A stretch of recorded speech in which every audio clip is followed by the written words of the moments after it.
Hi, Dima. Hi, Yazan.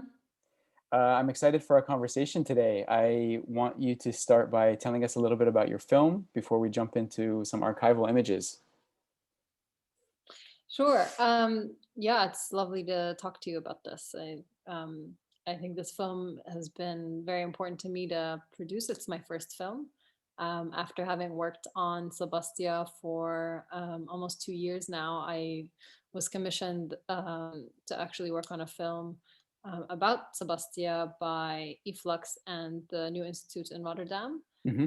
Mostly because of COVID. We were supposed to do an installation, an exhibition about Sebastia after having done an installation at the Sharjah Architecture Triennial, which was curated by Indreen Nahoud. And because of COVID, we weren't able to go to Rotterdam. We weren't able to put together a physical installation, so they commissioned a film instead. So I worked on this film from the beginning of quarantine in March Hmm. through to July and August, and it was released in October. So it's a very special. I think it was a very special process. And Sebastia itself, the film is about the archaeological site of Sebastia, which is just north of the city of Nablus here in Palestine. And it's been violently excavated and abused in many ways over the last century since the Harvard excavations of 1908. Hmm. Um, and the community today still struggles very much with resistance against the Israeli occupation. And I wanted to show all of the sides of trauma and abuse, but also the healing that the community is going through today by resisting and by having an open, honest conversation about um, what they're going through and what the ground means to them. Great. I mean, I think one of the things that I find most compelling about the film, but also just about your work about Sebastia in general, for me, looking at archival images, is that archaeological sites have been such a kind of source of fascination for people about Palestine because they sort of hark back to they evoke some Bible story or some sort of ancient story, which is what a lot of people associate with Palestine. And so it's interesting to find, you see sort of the artifacts in different museums all over the world and collections. You see them sort of talked about to prove the existence of different places or different anecdotes or different actual civilizations from historical records or from religious biblical records. But it's interesting in this case to see archival images of the actual excavations with Palestinians doing the excavation. So I think I want to start with one of the images which is in your film. I encountered Mm-hmm. it not in your film at first. I saw it first in an issue of National Geographic when I was doing my research on their collection of Palestine photos, in a January 1920 issue, which is about the Samaritan Passover rites in Nablus on Mount Gerizim. And in the kind of preamble of that story, they talk a little bit about Samaria and about this archaeological dig. So there's this photo, which I saw in the magazine, but of course it's also a photo in the Library of Congress in the Matson collection, taken by the American colony, and also in your film. So let's start here. Yeah, I think this when I first saw this photograph, I didn't understand what was happening because I know these bread baskets. I've seen them before in my grandmother's attic, and I've seen them before in archival photos of Palestinian women coming back from the market, um, or stacked in the old streets of Jerusalem. And I understood them as household objects. Mhm. So I was trying to analyze what was happening here, and I realized after reading the caption, but also recognizing that this is Sebastia and that there's an active excavation that's happening in the background. You can see on the top right, some of the men are digging and the dust kind of flying around in the air. Um, I realized after reading this caption is also really powerful. I'm going to read it really quickly. Okay. Reburying Ahab's palace in Samaria. The enormous quantity of earth removed by the American excavators in clearing these ruins was conveyed in baskets on the heads of women who, like ants, formed an endless chain of toil running back and forth. Once the archaeological researchers had been made, um, The ruins were again filled with the dust of remote ages, thus preserving them for future generations, as well as returning the land to its owners in its original state. Um, so that's kind of an absurd caption on so many levels. Yeah, yeah. So really what you have here is like labor, hardcore labor, Hmm. women and children and men from the Hmm. village, hundreds of them, as Hmm. I learned from the diaries of the archaeologists and from the grandchildren of these women that I'm in touch with today, and some of them were actually in the film. And what you learn is that this was a traumatizing event for them and for the ground and for their grandchildren. There's a lot of intergenerational trauma from this first excavation. And I think a lot of it has to do with recognizing that your ground is hollowed out and then you have to bury it back up again. There's a sense of emptiness there. There's a sense of lost value when you know that your artifacts have been taken away from you and they've now ended up in different museums. But then there's also this idea of that's very clear in this caption that the archaeologists and those in charge had this ethical ideal of returning the land to its owners in its original state. And then that gave them a kind of sense of um, fulfillment or satisfaction Yeah. about what they're doing. It's funny because And it's like even yeah, acknowledging that, like saying, adding that part of the sentence makes it more like if they hadn't said anything about it, you might not have thought that there was even that motivation. Like it's almost like admitting they're like feeling a little bit guilty about it. So they like write something to kind of cover that thing up. yeah, It's a very strange. I thought it was like very, very strange. Two things that they said that they're filling the ground back up, even though they've removed. So this is part of the story, right? They've removed artifacts from the ground, which then get sent all over the world, and then to returning it to its owners in its original state, as if what was in the ground that's not important to Palestinians. That wasn't important to the people that are doing the excavation. It's just that stuff is not yours. This is we right. can this away. Your original state is like the topsoil almost. Hmm. But even if the topsoil was important, even if the topsoil was the only part that's important, which is not true. Obviously, the underground is also important because it's our ancestral physical content that's inside there. Um, the topsoil is not the same, the Yeah, topsoil is now something else. It's the rubble that's from the leftover material that the archaeologists decided that they didn't want to keep. yeah, It's pottery shards that didn't have inscriptions on them, or little pieces of glass and stone that they didn't think was valuable enough. And so that's kind of jumbled up into a whole new context. And it's a new data that's filled into the voids. And so let's say future archaeologists do come back, Palestinian archaeologists do come back, their data is going to be jumbled up. It's not going to be a pure scientific excavation, whatever that means, because this filled in earth is not in order.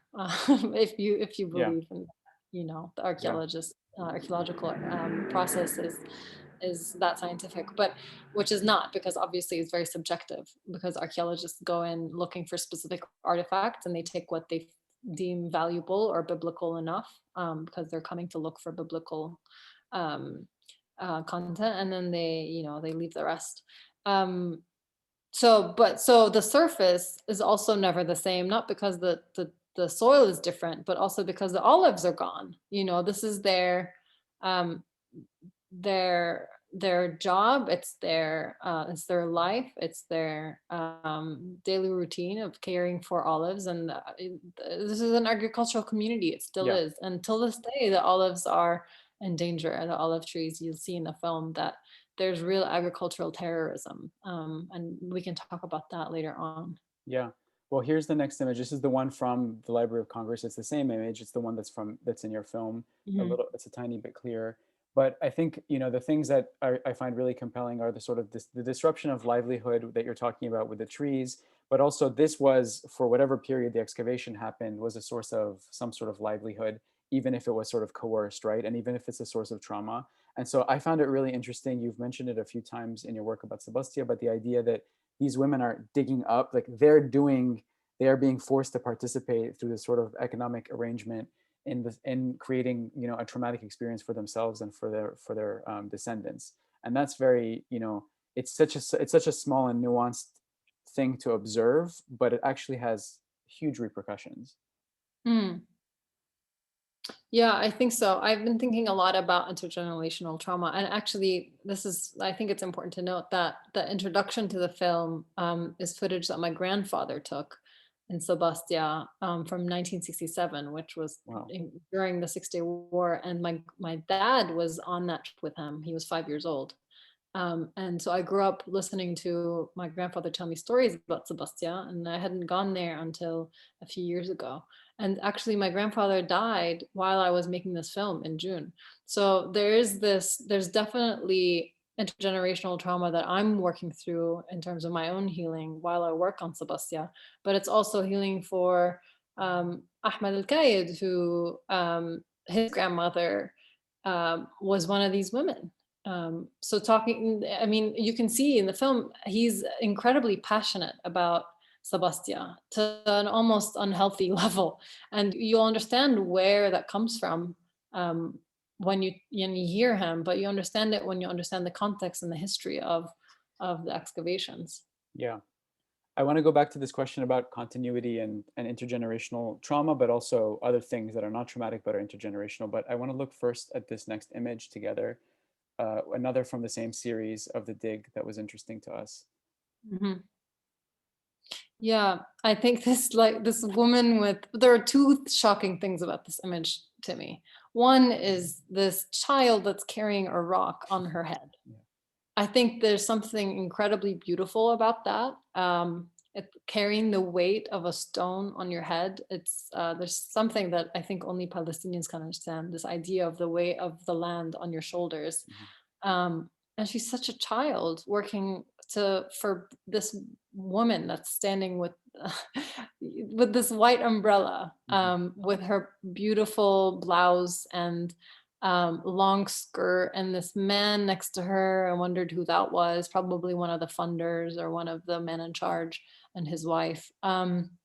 He's wearing white pants because you're on excavation and it's hot day. And the contrast between this couple and this young lady is, Yeah. and of course they're on the top of the hill looking down, watching these women work away, and this child is in the foreground, low in the image, carrying away this rock. I think there's something incredibly powerful about this image. It's Yeah, you interesting. can analyze this for a while. There's a lot going on.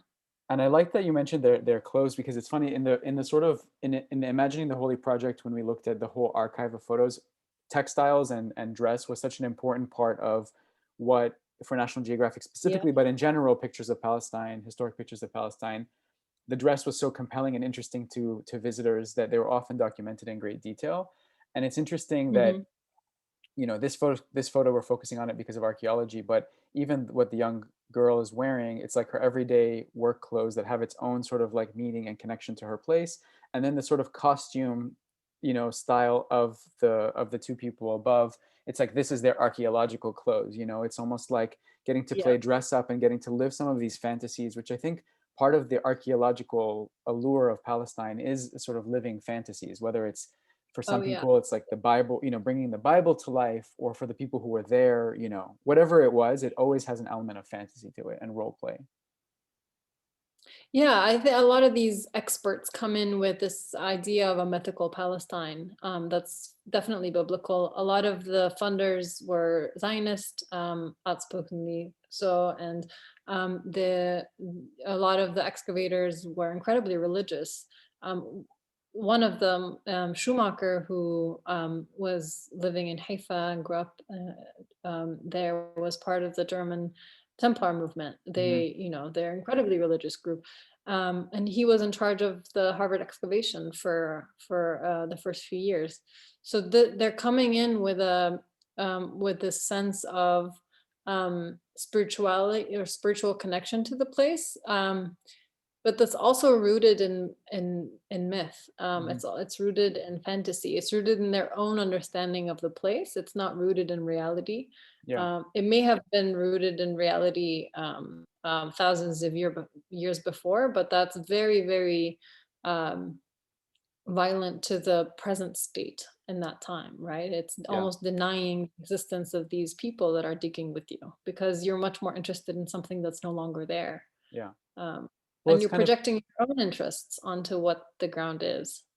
yeah, exactly. And it's like what you mentioned before about the relics and the artifacts. It's like taking what they want from the relics and leaving the rest that they've decided isn't important. It's the same thing from like Yeah. from a narrative position, right? It's like these are the layers of the history that matter and that we think are important to our religious understanding of Palestine or our political understandings of Palestine for Zionists or Christian Zionists.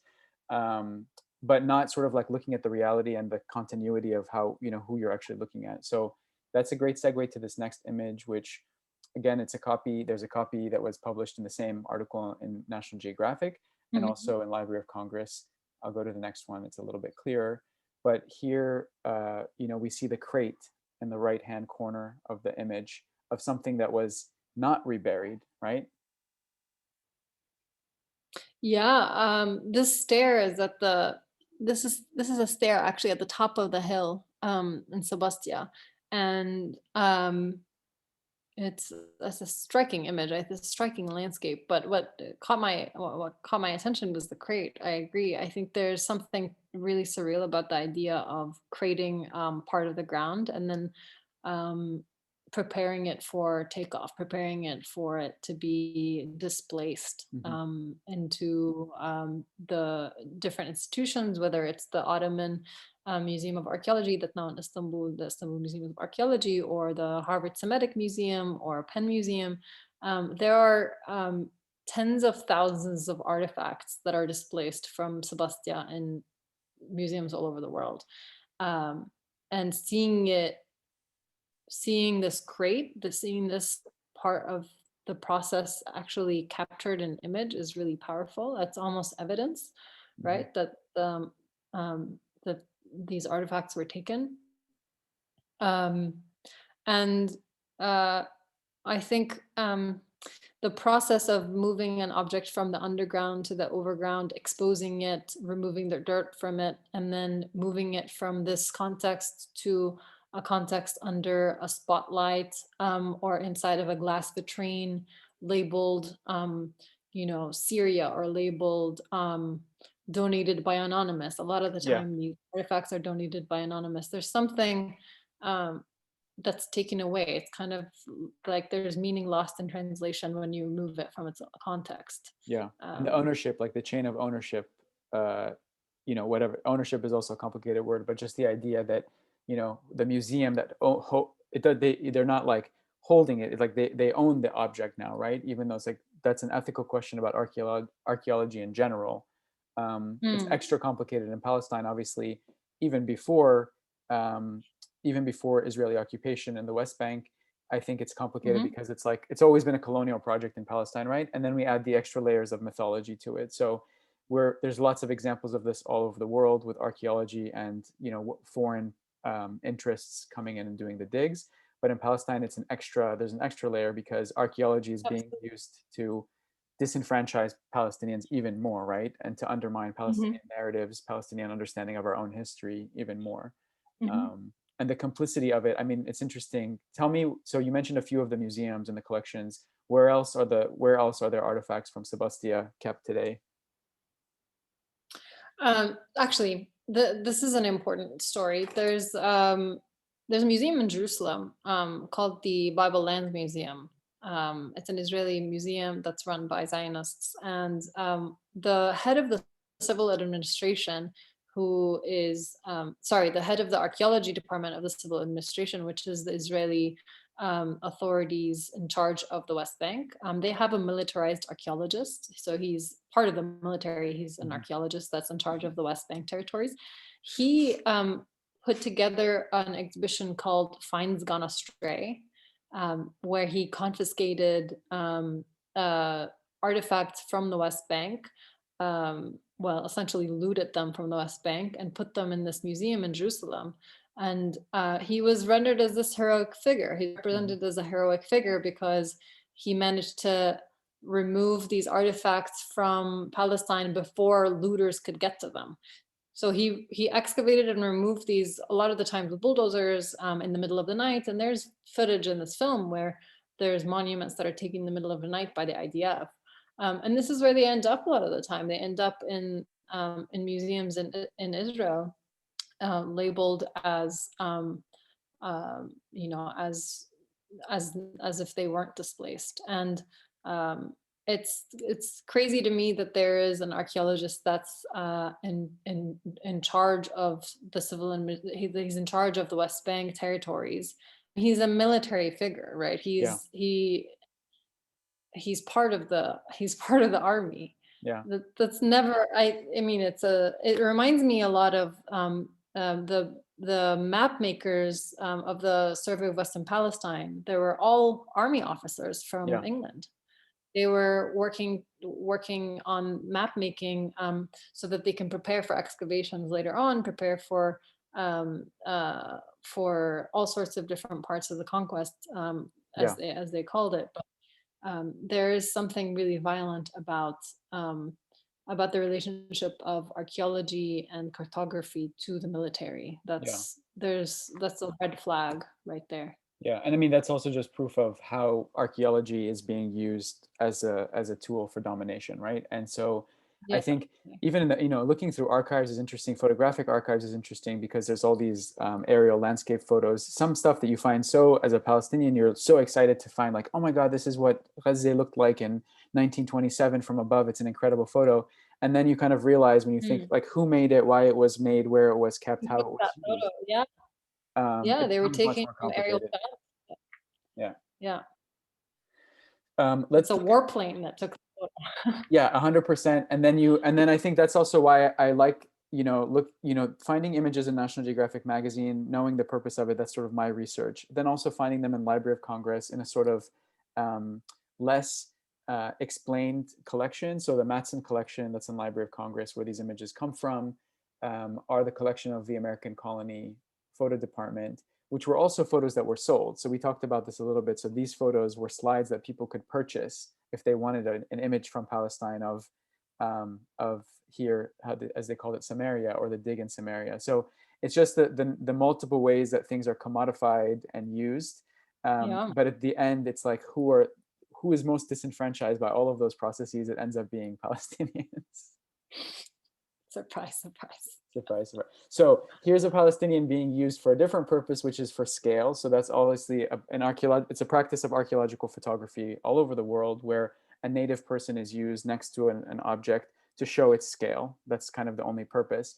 But when we looked at this together, I think it also brings up an interesting, being able Yeah, to use him for scale. It also gives us some information that's useful. yeah. I think that there are a few things that are interesting about this. One, you can tell where the datum is of the excavations, right? Hmm. The white stone on the bottom is clean stone because it was underground, and then you can see the darker sides, the columns on the top, is where the site was exposed. So they must have excavated at least like 5 meters, maybe, Yeah, from the scale, um, or 4 meters.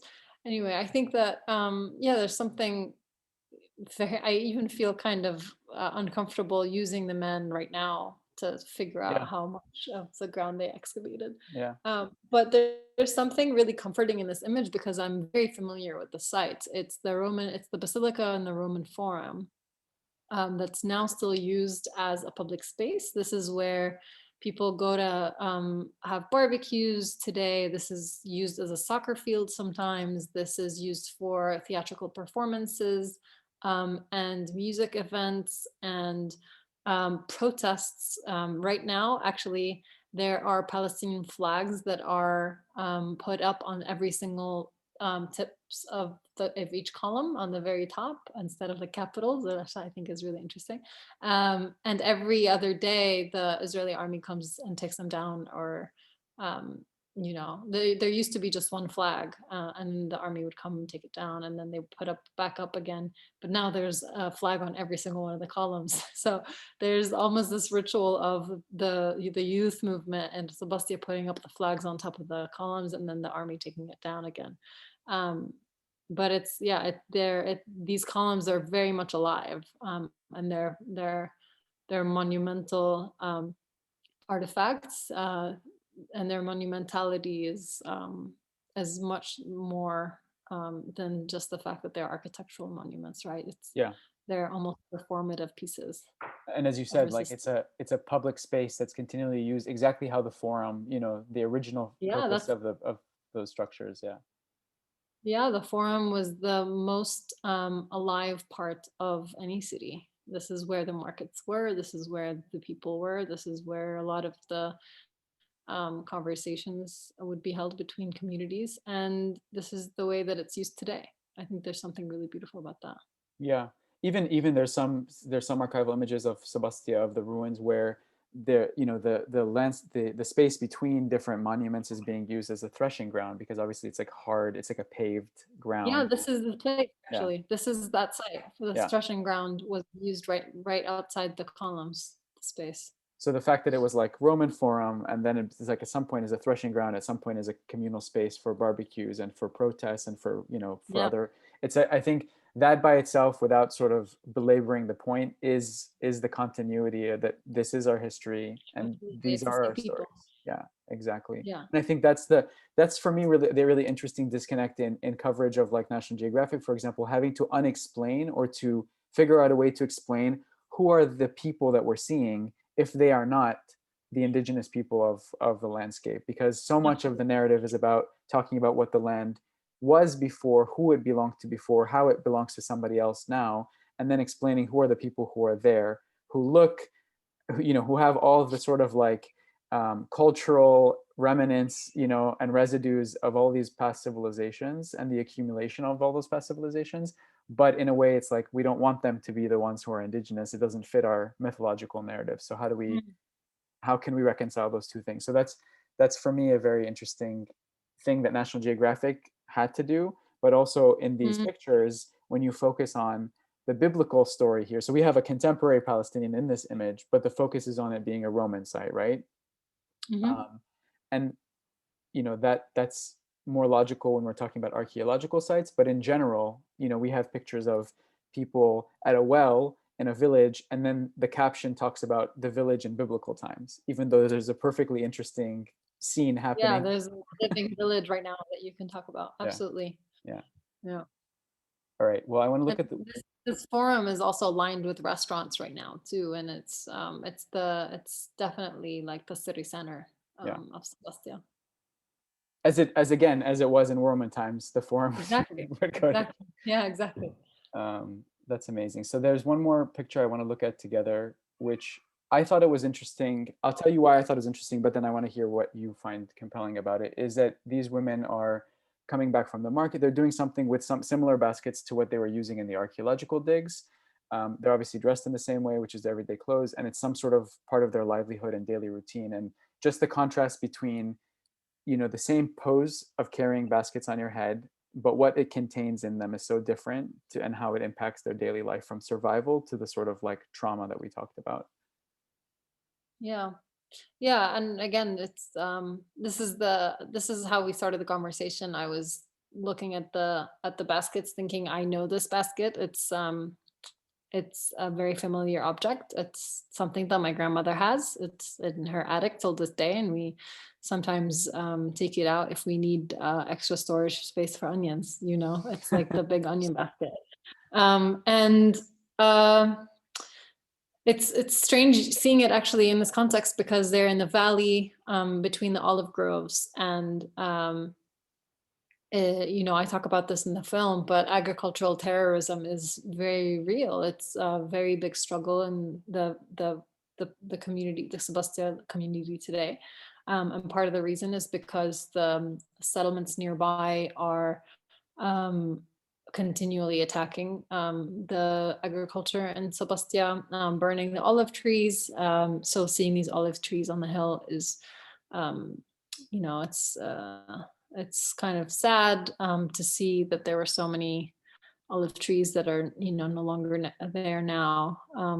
The other thing is um, this valley was recently polluted by the the factories, the settler factories, the cosmetics factory and the leather factory, and um, the polluted water is drained into this valley that they're Mhm. walking through now.